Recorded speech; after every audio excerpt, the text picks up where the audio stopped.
Hello, I'm Phil Svitek, and welcome to His Dark Materials, Season 3, Episode 4, spoiler discussion.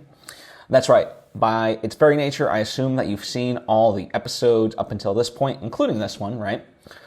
So I'm going to get into it, and I will also later on call a second spoiler where I will be talking about my thoughts coming up and deeper thoughts based on my knowledge of the books, right? So if you haven't read the books, I would suggest tuning out for that, but don't worry, I'll call it out when it happens. And of course, I want and encourage your participation. Let me know what you thought of the episode. Let me know what you've been thinking about this season, the show overall. All that stuff in the comments section, or hit me up on social media at Phil Svitek. Would love to hear from you. So, without further ado, let's get into it. As the title implied, we were going to see the Land of the Dead, right? And see that we did. We still have a lot to see of the Land of the Dead because we didn't find Roger. That has been kind of our sole purpose in doing all this. But, as I talked about last episode, Will not succumbs to Lyra's determination, but, he realizes that there might be something here, and so he goes with her. And overall, this place is very drab, right? I don't think that's by coincidence. It's very bureaucratic. It's just very sad, right? In many ways, not the sort of heaven that one is promised, right? And because it's called the Land of the Dead, one assumes that there is no distinction between heaven or hell, and that this is the one final destination of anyone who is dead, right? That seems to be what the rules set up, right? Certainly, as is implied, everyone, like a demon, has death with them, right? That follows them around, and as evidence that person takes on human form rather than some sort of animal form like a demon or a spirit or something like that, right? And yeah, they're when the time is right, they will guide the person across the ferryman, which of course is a very age-old sort of trope, going back to like Greek mythology and things of that nature. But yeah, there's mixed that bureaucratic nature of it, where Will and Lyra immediately got called out that they are not welcome here, they are not dead, they'll have to go into holding cell, and they go from essentially holding cell and holding cell trying to figure this out any which way they can. And, obviously very unintentionally, for the person, but I think, as far as the writers and, just the creators concerned, I thought there was some elements of humor inserted. Like, for example, when Lyra asked, how long they have to wait in the holding cells, the guy says, well, until you're dead, which I thought, was a bit of dark humor, right? Also, that same person calls Lyra a liar, and the alliteration of that, I just realized, I guess, for the first time, right? And him speaking it out loud, it was, Lyra, liar. I think there's something there, because certainly Lyra has been known to lie, primarily dating back to her Jordan College days, but, she has that sort of skill within her, which is very much her Mrs. Coulter, her mother, trait, because she's very conniving and utilizes the power of words to her benefit, and that's a trait that was passed on to Lyra. But we digress. All the same, it's interesting to see them process everything and try to negotiate how to be able to get through to the, I don't want to call it the true Land of the Dead, but across, get on the ferry and cross the river, so to speak, right? And it's interesting because it's very much Lyra's journey. I'll say this because this doesn't spoil anything for future stuff.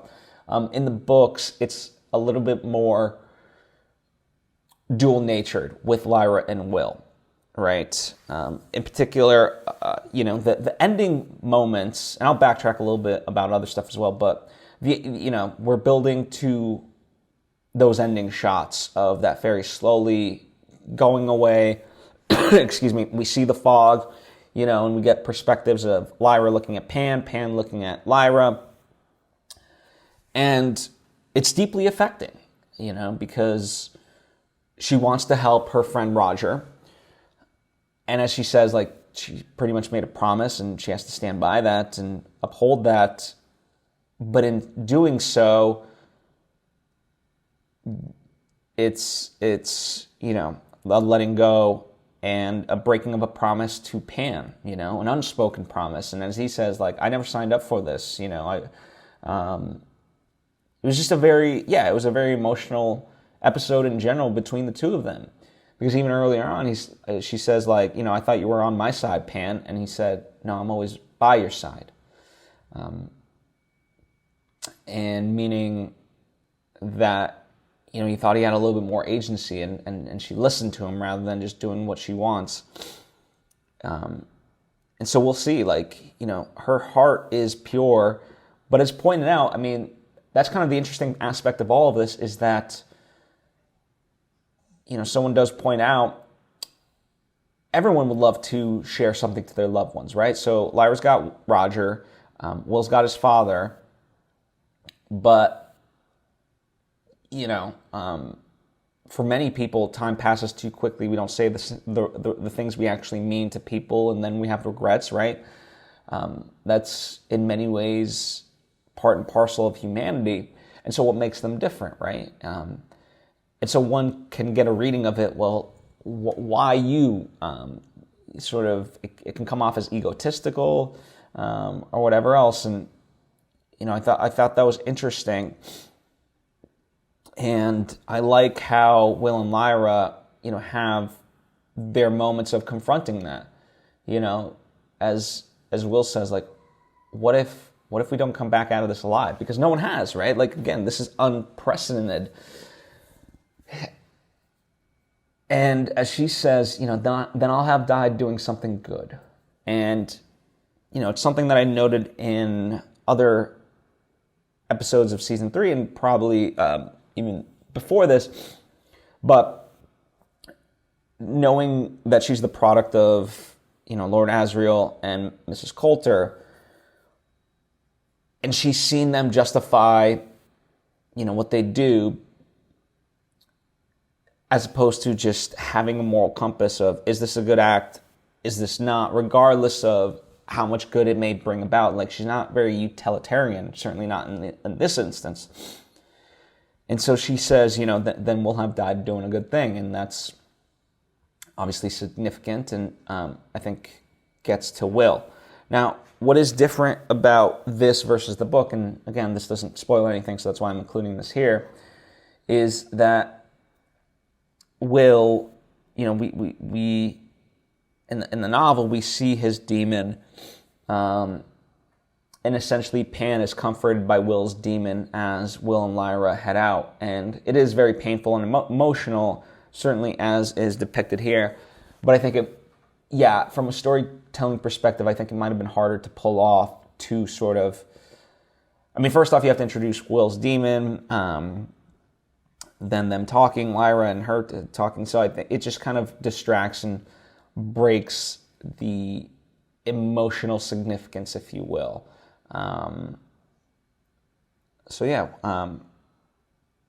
We'll see how that all plays out. I'm very curious to know also, just your thoughts on this. Again, it kind of, as I recall, there's a little bit of a delineation because the idea of a death guide is not in the book, if I recall correctly. But I think it's, it was needed to give us that expose, I think. and also just to counterbalance against Pan, right?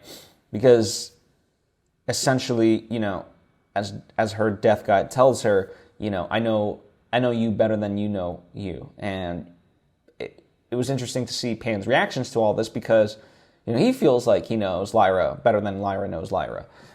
And so to,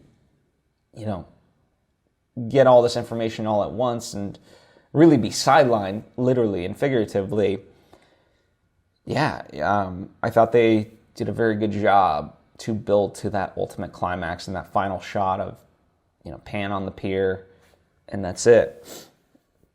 Also, just I guess to note, the ferryman, Will threatens the ferryman with a knife, and the ferryman laughs him off. So we're kind of setting the rules of, your knife is essentially useless overall here, right? I think that's a big kind of component, or at least against the ferryman, and just that brutal nature. Because, as he said, I've been threatened for centuries by people who didn't want to accept their death. Like, it's all good. Now, obviously, we don't know if he knew that was the subtle knife or not, but, what is truly capable of, just like Eric. But, all the same, Will succumbs, and, off Will and Lyra go. So, yeah, but overall, not the heaven or hell. If anything, it's more like hell than heaven. So, yeah, I think something interesting of note in that, because it is rather a very depressing aspect. And, when one thinks about religion, if one does good, the idea is that they end up in heaven, right? And paradise and so forth, kingdom of heaven type of stuff, but not seemingly the case here. And one doesn't suspect that, if there is truly perhaps a distinction between heaven and hell here, and that this land of the dead is more hell, well, why is Roger here? What did he do deserve to be in hell, right? So, yeah, these are questions that one can ponder and things of that nature. Anyway, let's talk about Mary, because we haven't gotten enough of Mary, certainly, in the past couple episodes, and we still don't get a lot of her. And she comes across this elephant-looking creature that speaks in a strange tongue. And, she does a gesture, and I don't know if it's deliberate or, she's just drinking the water to make sure she's not hallucinating or something like that. But either way, she follows this creature. She says, wait. And then when it doesn't, she goes after it. So not much there. Like, we've overall been sidelining her. But I'm curious to kind of see more because, just by the nature of it, one anticipates that she has a big role to play in all of this, right? So we'll see. So then the other major storyline is Mrs. Coulter back with the Magisterium, right? She uses her powers of persuasion to get back into their good graces, but, she's kind of a double spy for Azriel, but then she's ultimately being tracked by the Magisterium and then gets caught and so forth. And, she tries to reveal the truth of, all of it to try to protect herself, but at the moment that doesn't work. So, it's just, as Lord Asriel noted last episode, it's very hard to know where her alliances lie. And if anything, I've said this, but I think now it really is about Lyra. By any means necessary, whatever she has to do to protect Lyra, that's it. Knowing that she's not a good mother, but that doesn't mean that she can't protect her daughter, right? Like, I think she knows that. Like, however much Lyra hates her, still she will do anything to save her. And I thought her and Father President, that conversation about, Eve really wasn't the issue. It was temptation and the serpent. So if anything, kill the serpent or get rid of the temptation. That I thought was significant, right? And that was the Magisterium is certainly not interested in that. They'd rather go to the core of the problem, which was Eve in their mind. And also, they don't know who the serpent and the temptation is in this scenario. So, they're just going to go for the surefire bet. And one thing to kind of note that I guess I didn't go too deeply on in last episode, but the idea that the Magisterium, it's like everyone's building these ultra-powerful weapons, right? So you've got the subtle knife with Will, which can destroy the authority and obviously get through a world. So that makes it very, very special and sought after. Then you have Lord Asriel, who's now committed because he understands that, humans and, humans from a long, long time ago when they didn't even know much, created such a powerful thing. He sees the ingenious nature of humans and what they're capable of doing. And I think that's a beautiful aspect of it too, right? But as the alethiometer told us last time, like there's just always a delicate balance. Even in our own lives, like I think it reflects that aspect of it, progress and just technology. I think on its surface isn't a negative thing, but there are times when it can cause more harm than good, and then in many ways we look to technology to solve the problems of technology. So there's a lot of food for thought in that, and certainly throughout humanity, when we can bastardize something, we oftentimes do. I mean, in many ways, the global climate crisis can easily be solved with nuclear reactors as an energy source, right? But yes, of course, it is dangerous in its own way. We've seen with Chernobyl and stuff like that. But on its it is a promising technology, right? However, we bastardized it into nuclear weapons to assure a total mass destruction if we were ever to get into a nuclear war. And that's pretty much the only thing that prevents us from doing this to ourselves. So, yeah, you have the subtle knife, you have the weapon that Lord Asriel is building and that he used, in essence, last week to torture the angel. And now you have this weapon built by the Magisterium that can track somebody and kill them. So very powerful stuff, just all weapons of destruction. Who knows? We've seen the good counterpart to the subtle knife. Maybe not. I don't even know actually.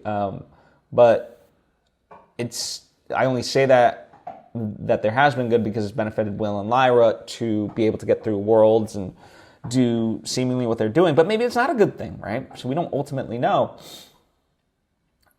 But for sure, we haven't seen, I can't begin to guess like what the good counterpart to Lord Asriel's weapon is in the Magisterium's. So we'll see. But nonetheless, Mrs. Coulter is tied up in between them. Like she has to use their motives to try to fit her motive, which is, as I mentioned, saving Lyra at all cost. And, Lord Asriel spy is there with her, and so he gives her that information. They kind of start to plot together. But yeah, ultimately get caught. And we'll see kind of where it all goes from there. But it's interesting because she does expose a truth about how Father President came to power, and as she tries to argue, are you not interested in the truth, only power and stuff like that? So, and kind of her backstory with Lord Asriel to begin with, about Lyra and, that whole thing. I thought that was interesting where, yeah, just all of this kind of came flooding to a head because they're utilizing it as weapons against each other to try to convince other people around them.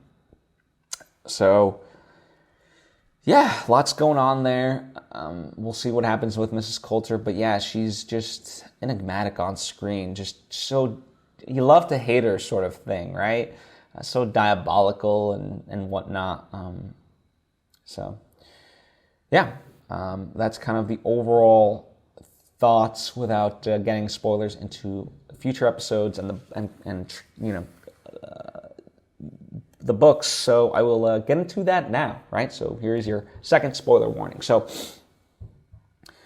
as continues to be the case, the Mrs. Coulter, Magisterium, Lord Asriel aspect of it all is enhanced from the book, right?